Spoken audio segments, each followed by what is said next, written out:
in the 80s, but the kind of technology to use,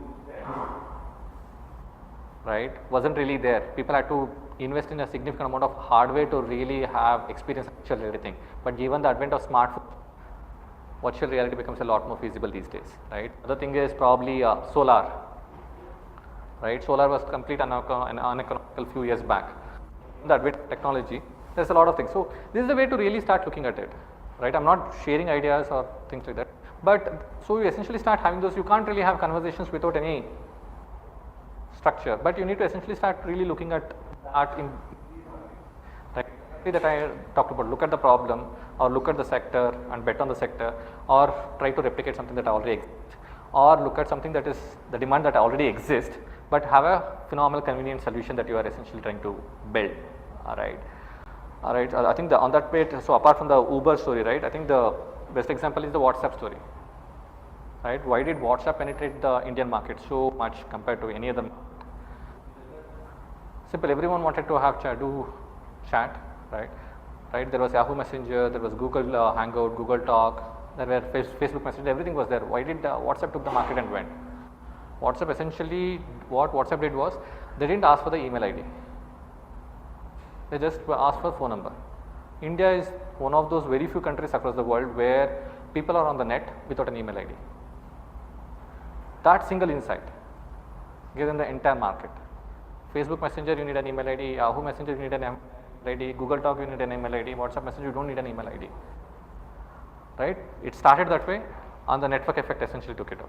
You understand? So you don't have to really think about something that it's phenomenal or stuff like that. You just have to really start listening to the insights, right? And those insights come in during conversations, not necessarily doing it silo. It's extremely difficult to get an idea when you are silo, right? Most of WhatsApp started with just because someone want to be disturbed when they are at their gym.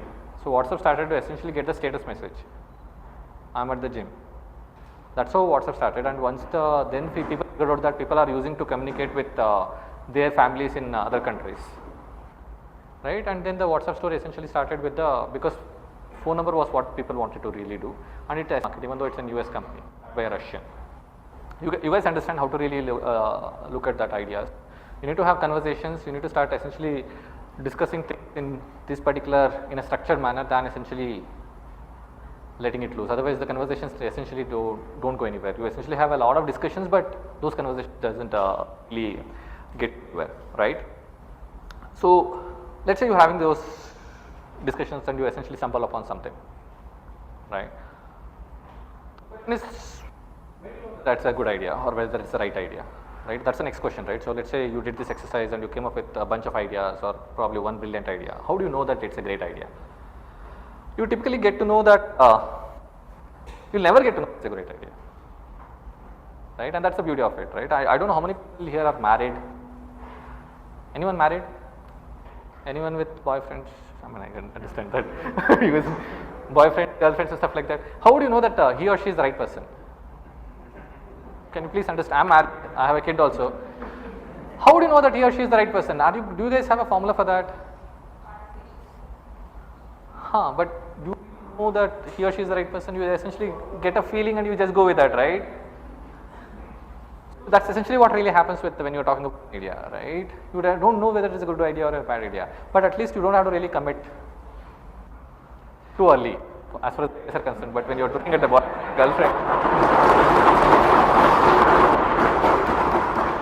but when you're looking at a idea, right? So once you get an idea, right, what you need to do is to figure out whether what you think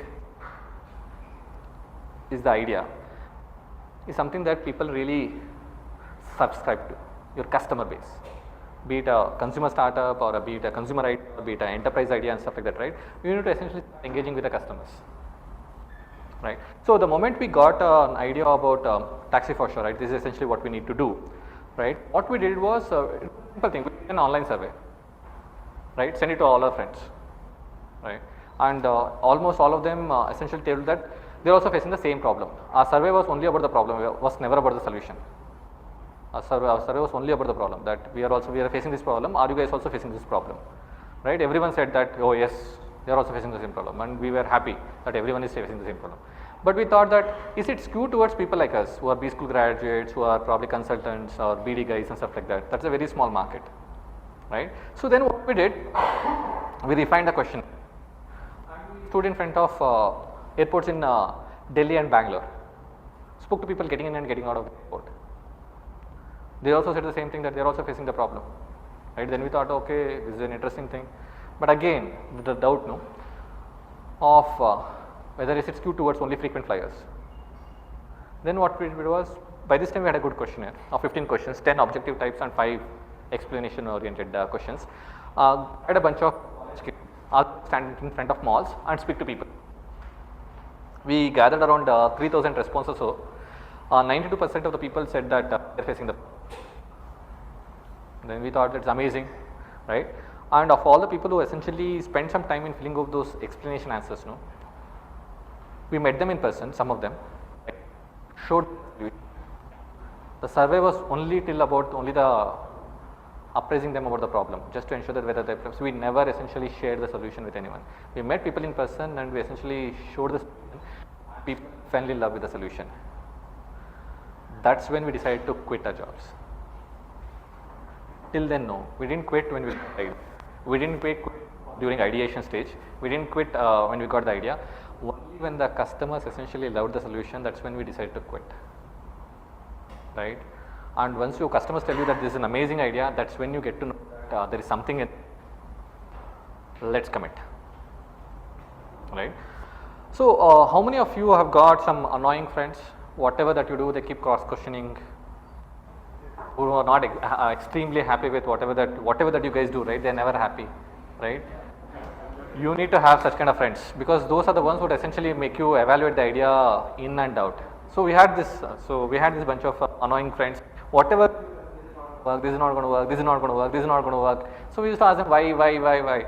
So the more why we asked, the more we engage with those kind of guys. No, essentially the depth at which our research was so phenomenally high. None of the investors asked us the kind of questions that our annoying friends asked us, right? Which was beautiful, because we strong fundamentals, right? It's there are two ways to respond to such kind of friends. One is to essentially you are not happy with whatever that you are jealous, or okay, great that you are giving me feedback.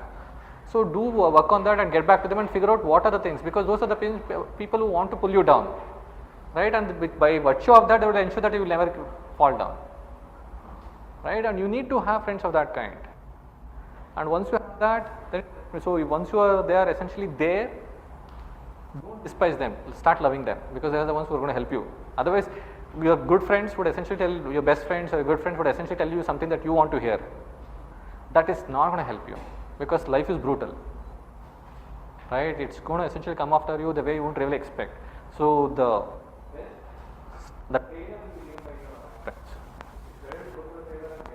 rather than essentially going through that stress later, right?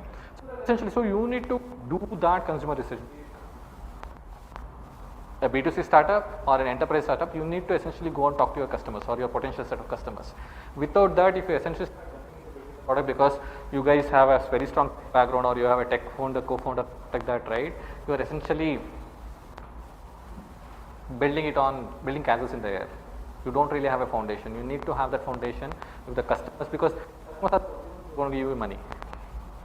If they are not happy, then there is no company, right? You need to really start doing that. That's essentially where it will come. So you get an idea, you essentially have conversations, right? And after that, you vet the idea through customers, and then you essentially have the confidence to really bet. Then you know that this is the right time, right? And during that phase, you go through a lot of iterations. Whether whatever that you had initially thought of, probably that would essentially evolve changes. It may not be that it is going to be straightforward that whatever you thought was right. We got lucky because whatever that we had in mind went through. Because of conversations with your potential customers, probably you'll figure out a much bigger opportunity somewhere else, right? For that, at least you need to have those conversations. Then you will know, right? You will just start, okay, this is the right thing, right? And that's when you essentially have to start making those difficult calls in life, which I think probably Sanjeev must have talked about in the.